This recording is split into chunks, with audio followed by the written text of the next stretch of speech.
The Cubs signed their 20th reliever of the offseason. We tell you about him next.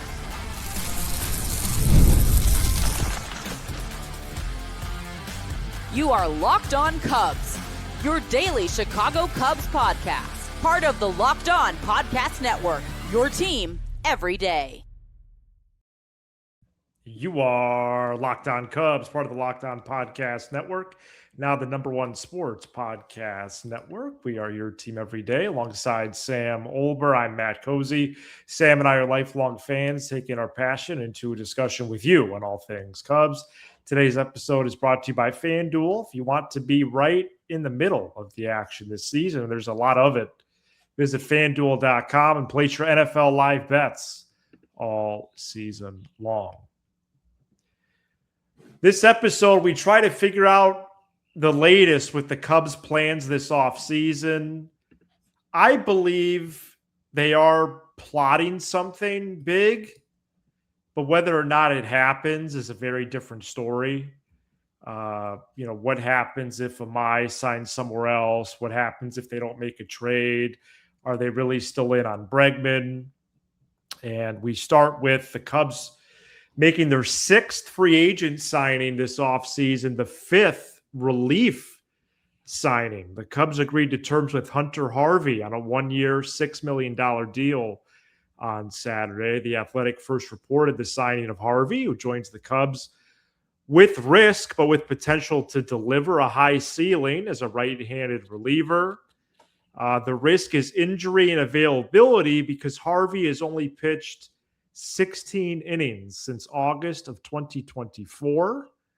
So the last year and a half, only 16 innings to his name. He did break out as a dominant reliever at times in 22 and 23 with the Nationals, 29% strikeout rate, just 6% walk rate those 2 years, and a combined 2.70 ERA. Sam, this is a guy who has a lot of upside when healthy. And, that's a big if as the Cubs continue to bolster their bullpen. Yeah, the Cubs are just doing they're doing the bullpen thing. They're taking shots on high upside guys and hoping it works out. And by mid-May, early June, they're going to try and figure out what the order is, what the hierarchy is. I mean, last year at this time, not one person was talking about Brad Keller, and he turned out to be the most important guy in the bullpen, the guy I voted for the pitcher of the year for the Cubs.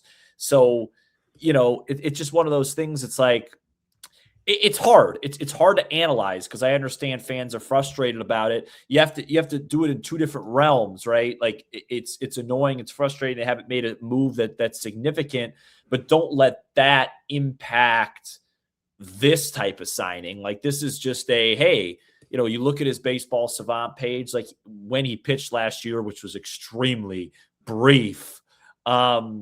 He was excellent. And, they're taking chances. This is what the MLB has become. You take chances on these guys. You buy low. You get them into your pitch lab. You get them into your sort of training staff. You hope to keep them healthy. And, I will say it is a little bit, just from a fan perspective, looking at the bullpen right now. I mean, it's Maton, it's Palencia, and then it's really a lot of questions. There's a lot of questions, but I just think that's what the bullpen has become. And believe it or not, I'm going to try my best to be patient with it. And, on the other side of things, hopefully the big moves are still out there. But it does get a little bit frustrating as we, set to enter 2026 here. So it's been a while. Well, I am going to be patient because last year, Thielbar and Keller were on the opening day roster, but we didn't know much about them. We weren't sure about their effectiveness. And then the other 3 core guys, Palencia, Kittredge, and Pomerantz, were not on the team, and 2 of them weren't even in the organization. Right. So I don't know how this is going to play out. Last year enlisted a lot of my trust into their process with relievers. And let me just cut you off. Even the year before, when they were going down the stretch, it was Jorge Lopez. It was Tyson Miller. That's right. When they started it. Yeah, probably summer, fall of 24. Yeah, so those guys. The year before was a nightmare. Yeah, those guys, it just took too long. So, it's not exciting, but it'll be, I will say this, it will make for an intriguing spring training.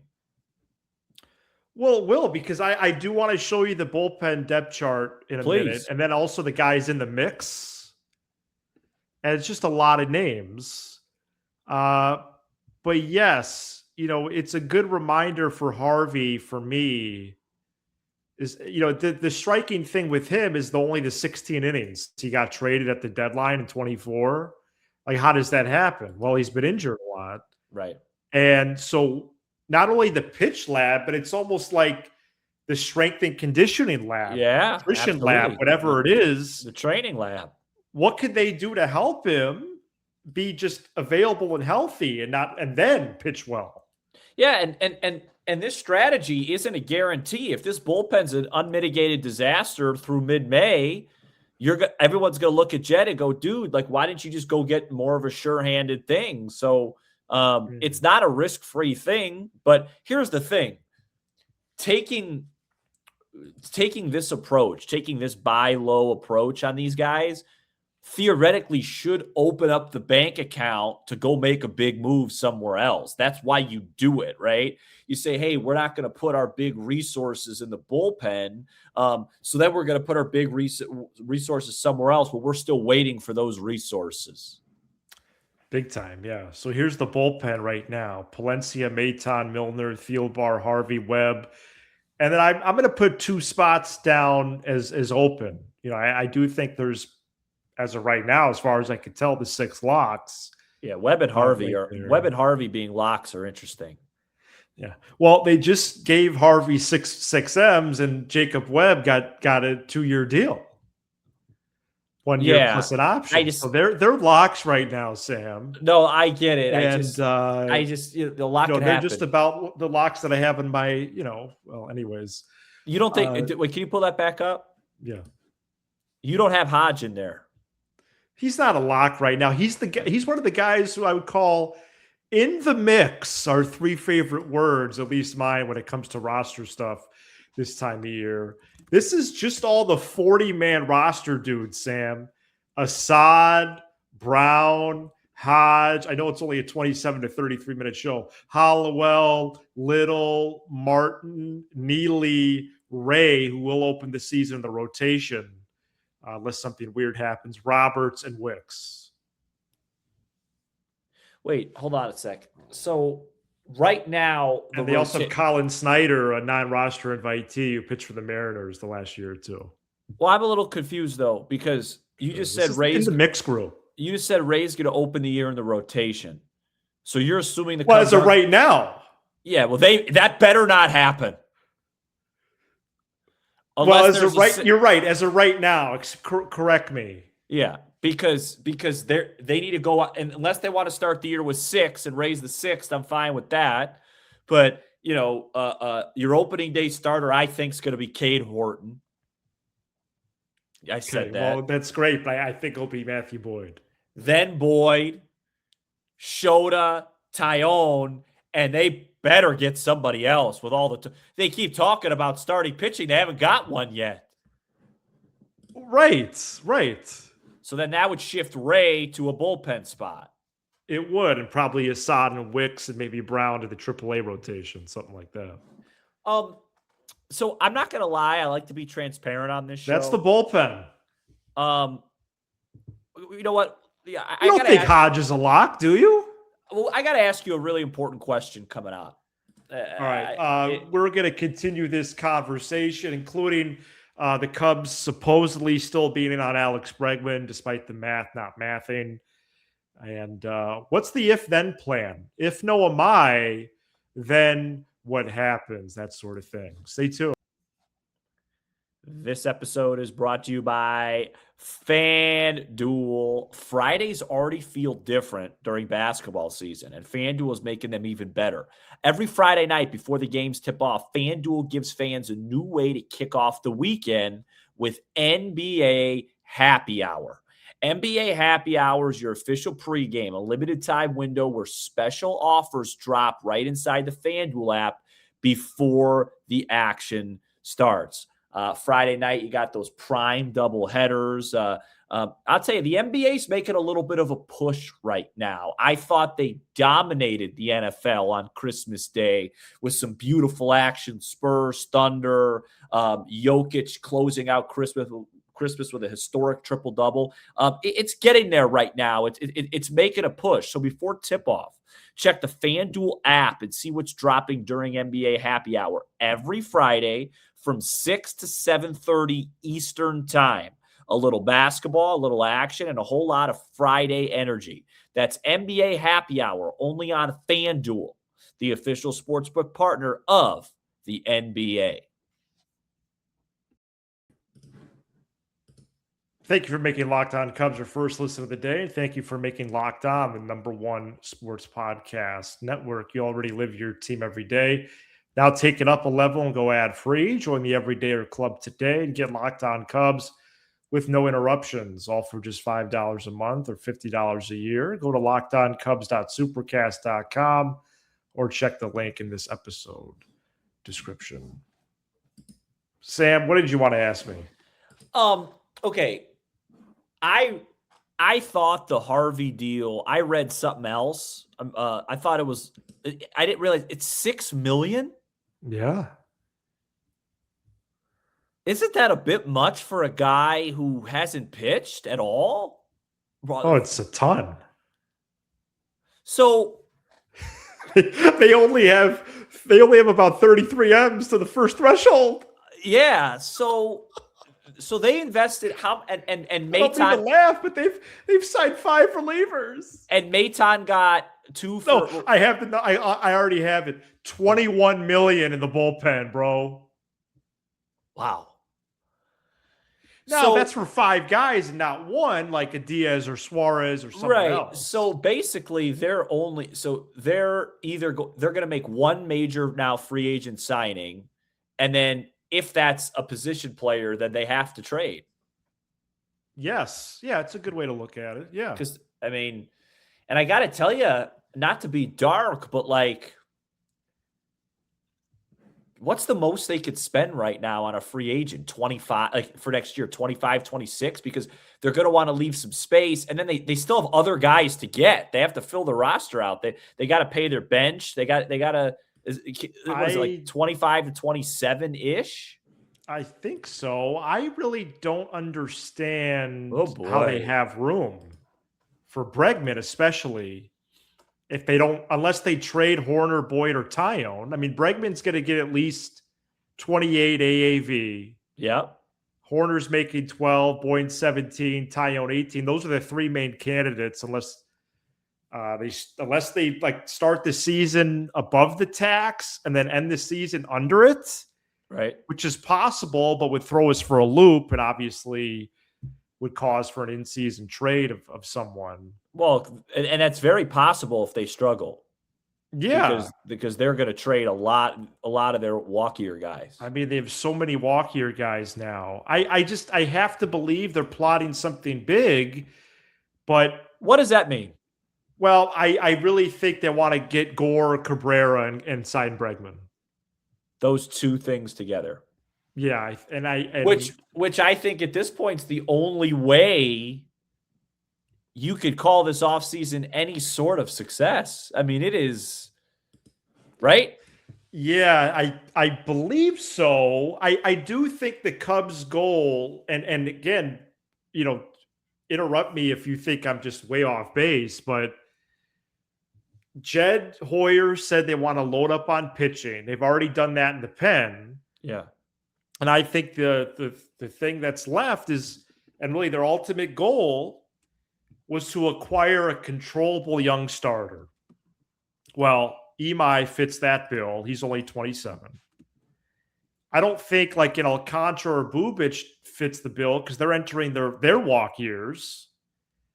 Cabrera and Gore fit that bill because they would be under control for 3 more years or 2 more years.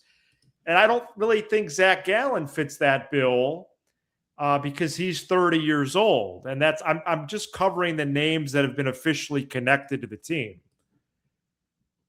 So at this point, with Imai's posting deadline expiring this Friday afternoon, and and the story pretty much could break now any minute, really. Well, then what happens? Like if he's their main guy and he chooses them, is it a wrap? Because if he chooses them, well, that's probably 22 M's or more a year. I think it's going to be more. You can't. Okay, great. You like Bregman, but you can't sign him. Right. Unless, again, they make a surprising trade. We talked about that a couple weeks ago. So, where are they at with Imai? I mean, do they have an offer out? Do they not? Do they have an offer out to the Nats or the Marlins?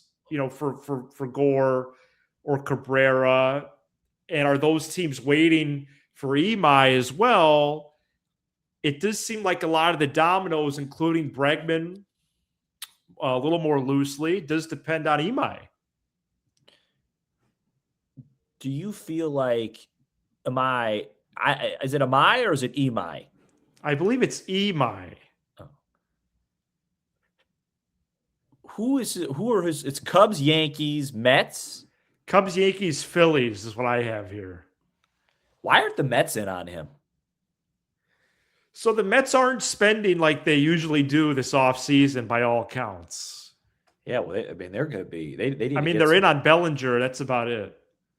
So Cubs, Yankees, Phillies, and then Bregman. Those are the known suitors. There's of course unknown suitors. And then you have Bregman, who it's Diamondbacks, Red Sox, Cubs. It's Cubs. Oh, and Blue Jays. Those four. Toronto. There could be a little mystery team in there with Detroit or something. Yeah. That just throws them a big 6-year deal. Right. Here's a question. Yeah. What if Imai? I'm gonna say him. I think Imai. What if he picks the Cubs and Bregman picks the Cubs, and the Cubs have to tell one of them they can't sign him? Yeah, I could see that happening. What if that happens?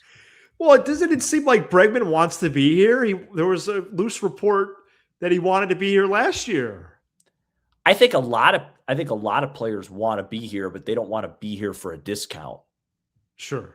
And so if he doesn't get the Diamondbacks thing worries me, because there's just a lot of guys that want to live in Arizona full time, because most of them already have places out there to begin with. Mm-hmm. So it's so convenient. I think that's why they got Burns. And, right around this time last year. Yeah. And so the Diamondbacks being in there and being talked about frightens me on that front. Yeah, I think the smoke there is real. Yeah.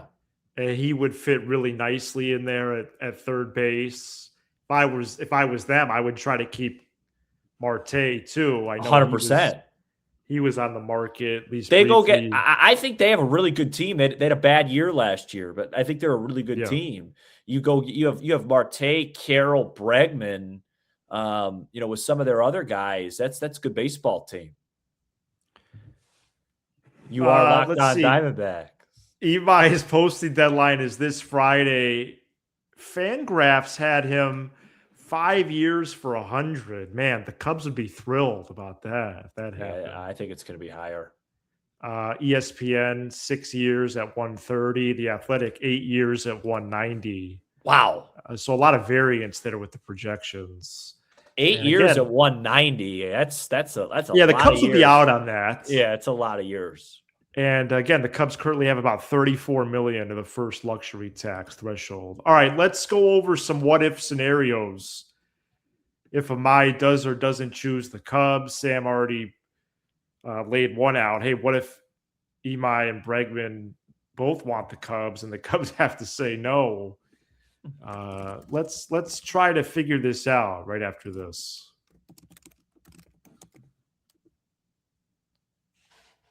All right, one final segment here on Locked On Cubs. We are here 3 episodes this week. That's going to be Monday, Tuesday, Friday. Thank you for joining us today. Tuesday, we'll do the latest rumblings plus best and worst of the year.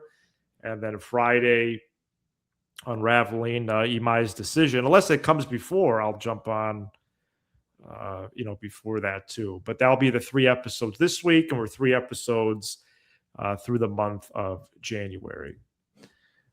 All right, Sam. Beyond Bregman, it doesn't seem like they have interest in anyone else positionally, unless the market, like for Cody Bellinger, maybe it's like exactly like February of 24, which is a 3-year deal with an opt-out after the first year. But again, that would be if they just totally shift their pitching strategy or pursuit. And I just don't think they're going to do that. So basically what I'm trying to figure out is what are their priorities, and then how does that connect to Imai? So if Imai chooses the Yankees or Phillies or someone else, then do they have incentive to push their chips even more to the Nationals or Marlins, which also gives you the ability to maybe sign Alex Bregman? Or do they pivot to more of a consolation prize like a Zach Gallen?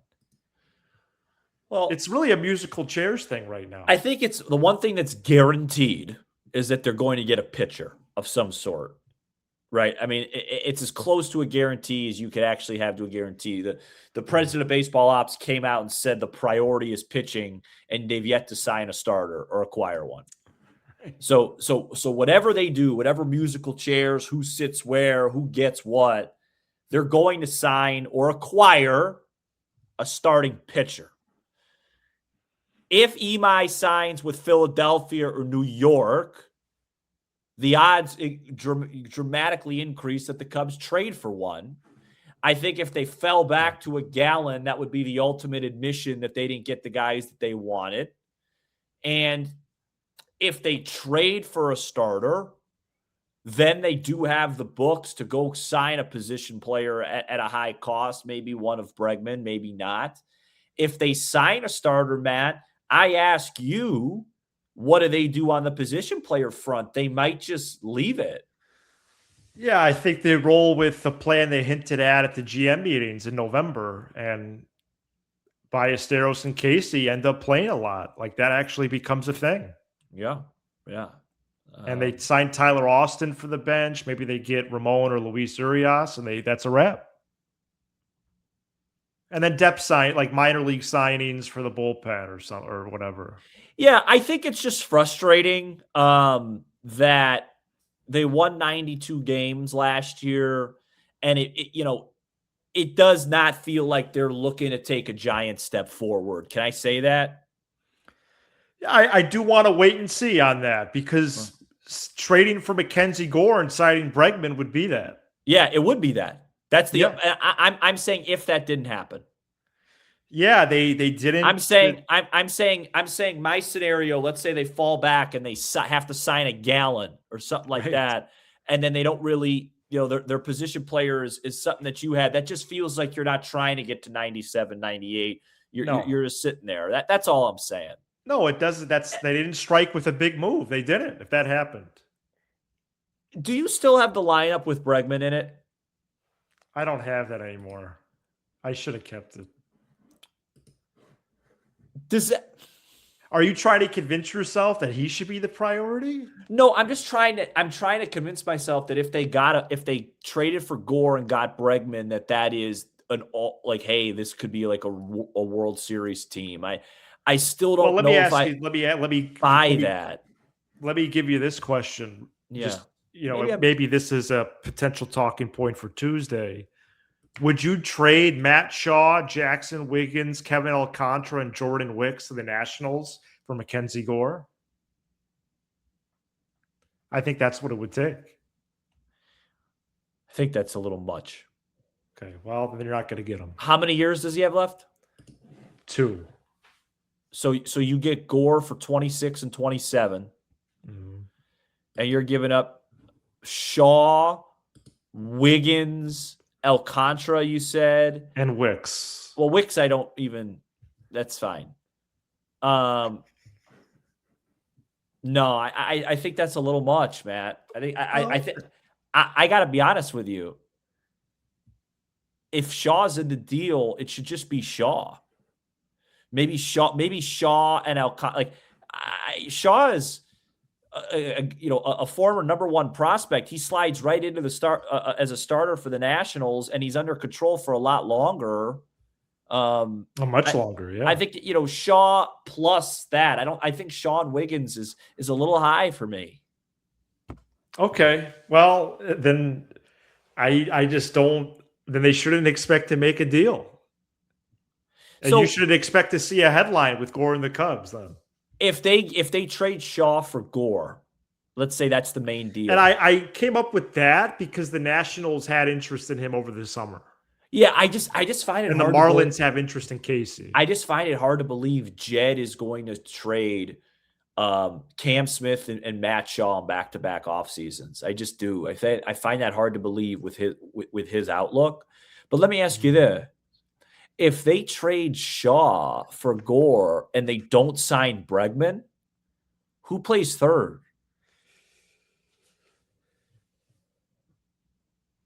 Do they even have like Long or somebody like that? Or no, they'd have to get someone on a 1-year deal, I think. All right, well then that's a problem then.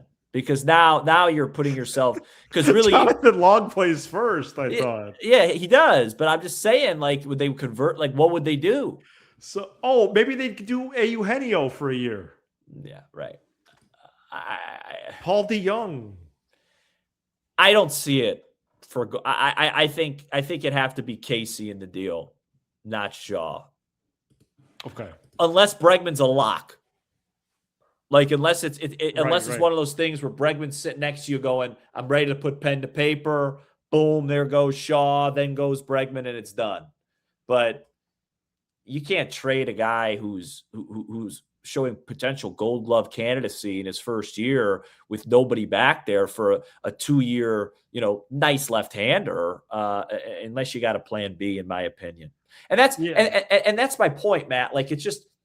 To me, the easiest. Oh, I just hit my headphones. To me, the easiest option was to just go out and get Schwarber, Bichette, or figure it out from there and go. These options are so mid-markety. I know, and we just did science on it for a whole episode. Yeah. So and where Bichette's gonna go. Yeah, that's an interesting one. All right. We're going to be back on Tuesday. Man, really the doldrums of the offseason here.